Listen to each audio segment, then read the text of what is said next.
नारायणराव राणे राज्याचे एक महत्त्वाचे ज्येष्ठ नेते आहेत. राज्याचे मुख्यमंत्री म्हणून त्यांची प्रभावी कामगिरी राहिली.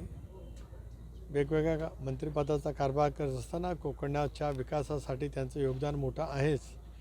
संसदेमध्ये सुद्धा त्यांची कामगिरी आहे. 5 वर्ष ते देशाच्या मोदी साहेबांच्या मंत्रिमंडळामध्ये काम करत होते. त्यांनी निवृत्तीचे संकेत का दिलेत मला माहीत नाही. कदाचित नितेश आणि निलेश 2 वेगवेगळ्या राजकीय पक्षात असतील, पण ते अनेक ठिकाणी अनेक कुटुंबामध्ये देशभरामध्ये घडत असतं.